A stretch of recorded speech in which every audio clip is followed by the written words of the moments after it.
Hello, and welcome to Filibustering History, a podcast series where we discuss what historians do with their lives. I am Rob Denning, lead faculty for the history programs at Southern New Hampshire University. Today I'm talking to Lara Hall, an instructor in the history program at SNHU, and an archivist at the Lyndon B. Presidential Library in Austin, Texas. Today we will talk about her background, what life is like at a presidential library, and her advice for students looking to follow in her footsteps. What is your name and what do you do? My name is Lara Hall, and I'm an archivist at the LBJ Presidential Library in Austin, Texas. And what is your academic and professional background? My academic background is I have a bachelor's degree in English literature from the University of Houston, and I have a master's degree in public history from Texas State University. I've worked in the museum field for the last 10 years. I started as a manager for a museum store and have worked in museum collections and in archives. The manager at the museum store, was that as part of the National Archives system, or was that a separate museum? That was a separate museum. That was the Bob Bullock Texas State History Museum here in Austin, and it was working for the state of Texas.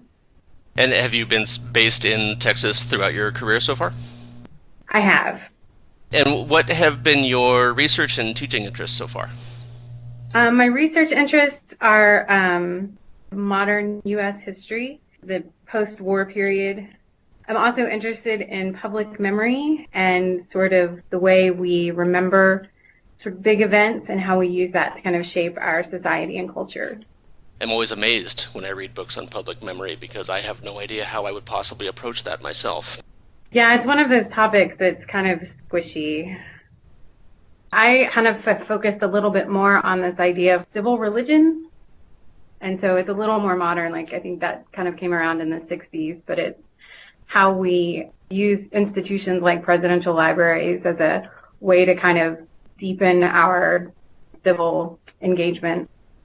So when you say civil religion, are you thinking of hagiography of leaders like LBJ or other leaders, or are you taking it a different direction? I started with kind of the idea of hagiography of leaders, but it's also like it can go much further, like into the Park Service and sort of this idea of like civil tourism and kind of what we do to kind of reinforce this idea that we're all part of one nation and one culture. So it's a way of building kind of a national identity? Right, exactly. Interesting. And what is this taking the form of just your own personal research, or is this going to ultimately be like an exhibit at the museum or something like that? It's just my own personal research. When I wrote my master's thesis, it was kind of rooted in this idea of sort of how we use presidential libraries. Most presidential libraries are built as soon as the administration is over, which when you are creating museum exhibits or doing history, that's not usually enough time to be very objective about your topic. And so I've kind of looked at the idea of like, what can we get out of these first exhibits, since they aren't objective and really aren't what some would consider good history or even good exhibits, kind of what kind of meaning we can get if a president is building the exhibits as he's still in office. Okay, and let's turn to the presidential libraries a little bit. So how did you end up at the LBJ Presidential Library? I ended up at the LBJ Presidential Library as an internship. I worked for a summer on a museum inventory where we just handled objects and measured them and decided if they needed any sort of preservation work, and updated the database to reflect kind of the current state of each object. At the end of the summer, when my internship was over, there was still about another year and a half worth of work to do. And so I said, no, I won't leave. I'll just stay and keep working. And so I was a volunteer for about a month and a half, and then they finally kind of were like, well, we'll try to figure out a way to pay you for this at least. And so it turned into a student employment opportunity. After that, I think I stayed for another year while I was finishing up my master's. And then about the time I was finishing up, they had a full-time archivist position. I wasn't really planning on being an archivist. I was going to work in museums, but I couldn't pass up the opportunity. So here I am, an archivist 5 years later. I like the idea of just refusing to leave the job until they start to pay you. That worked pretty well. It did work pretty well. So what do you see as the differences between working in a museum versus working in an archive? There are a lot of similarities. Mostly like it's kind of the same principles, just instead of paper or objects, you're working with paper. I think the biggest difference, though, is sort of the purpose, the exhibit versus research. And so I, at first, was kind of not put off, but was a little disappointed that I wasn't going to be working kind of with a larger public. But it turns out that even working with researchers is kind of working with a larger public, and it's very rewarding because it's a more one-on-one experience. And so I get to talk to people as they're coming in to start their research and discuss kind of what they're hoping to find and kind of point them in the right direction for the materials they're looking for. And so to me, it's a little more fulfilling actually getting to do that than just sort of putting an exhibit up and kind of hoping or thinking like this is how people are going to take it, or this is, kind of the conversations we'd like to generate with this, but not really being a part of those conversations. So. And how would you describe a typical day in your current job? Well, a typical day usually involves meeting with researchers, is probably one of the primary functions that I have, and either meeting with them in person or emailing or talking on the phone for people who want to come in or just want an idea of what sort of collections we have or what we have in the collection. So we do a lot of one-on-one work. When I'm not working with researchers, then I'm working on processing collections, which means we, even though we are a 50-year-old archive, we still have collections that haven't been open or been made available to the public. So I work on trying to get things processed, described, and preserved so that they can go on the shelf and be available for researchers who want to come in and look at them. The stuff that hasn't been released yet, is that generally stuff that was previously classified, or is it just stuff that people haven't got to yet because of manpower? It's a mixture of both. We have a few collections that are still classified to the point that it's not, like we haven't gotten around to processing it yet because you would just have a bunch of empty folders.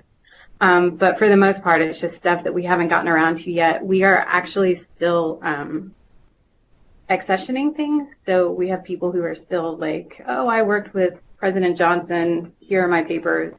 And so we still have things that we just haven't gotten to yet. Yeah, okay. Well, I imagine it must be a massive enterprise to try to collect all of the documents relating to a presidency. And Johnson was there for 6 years, give or take, so it's kind of hard to imagine how much paperwork is generated by him, but then also by all of the people that worked for him and worked with him, and so I can imagine that must be a monumental undertaking. Yeah, I think right now our number is 45 million pages of documents, so it's quite a bit.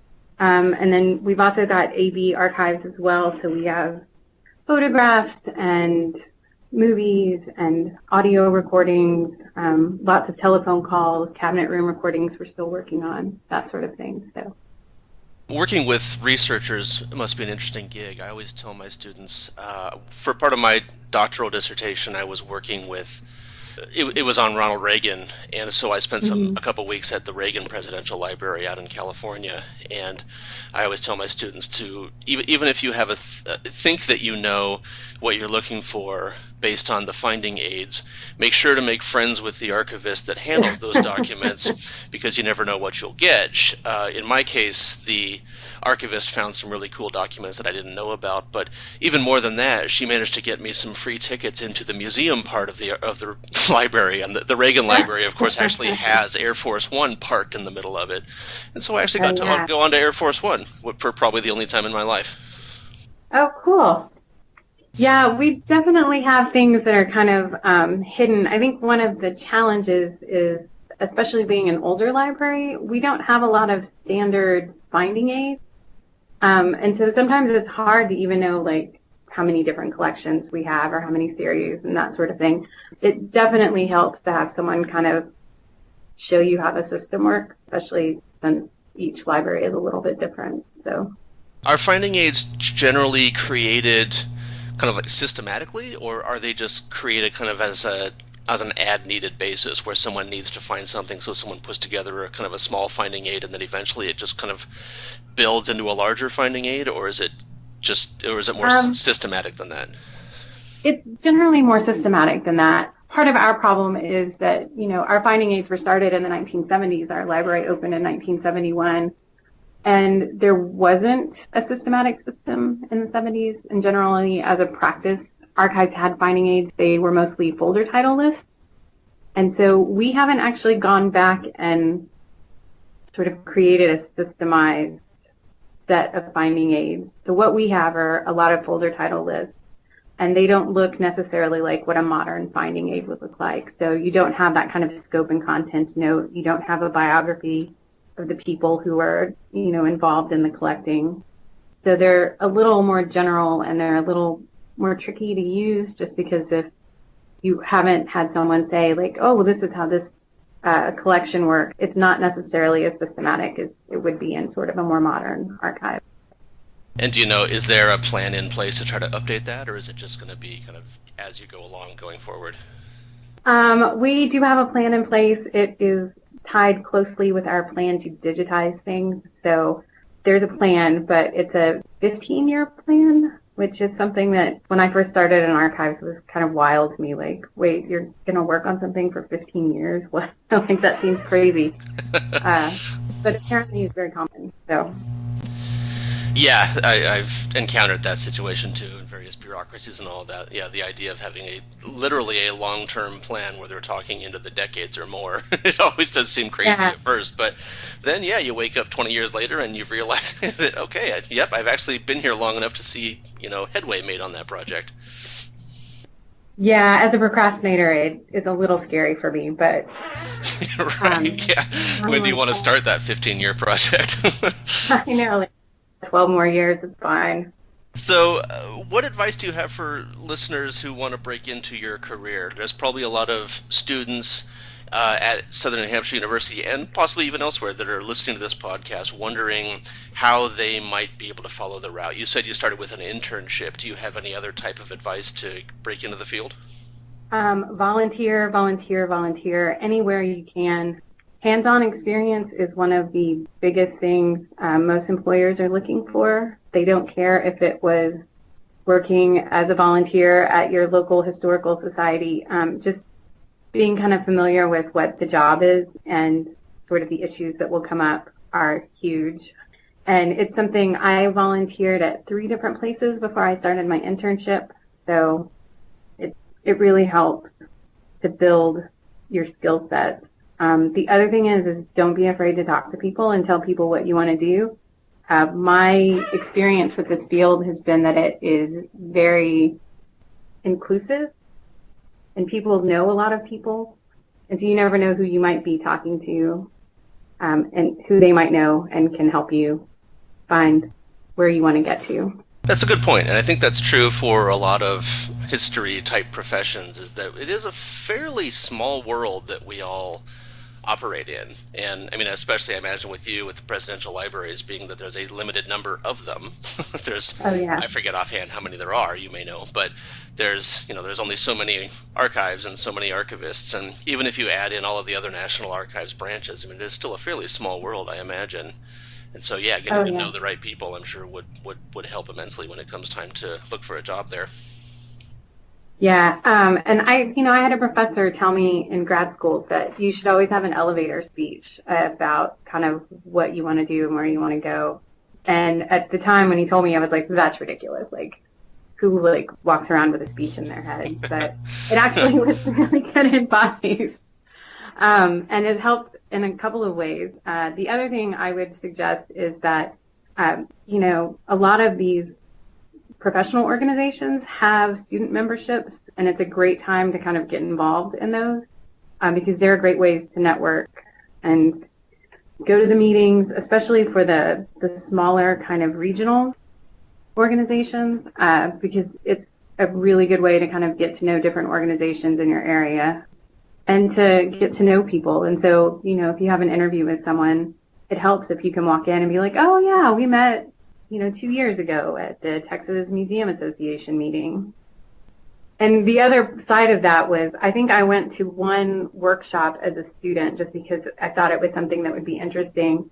And when I was there, at the break, I was swarmed by people from organizations that were like, we really need volunteers. Like, can you come help us? We would love to have you. And it's kind of a good feeling to have to tell people like, no, I'm sorry. I'm much too busy volunteering at the other place. If they talk to me first, then that is a good feeling. Yeah.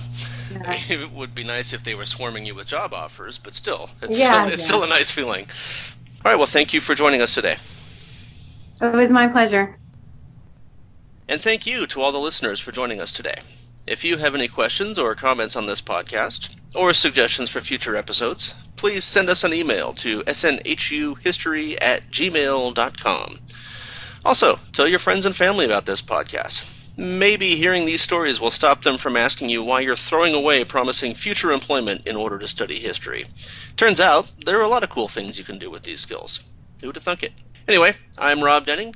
Thanks for listening.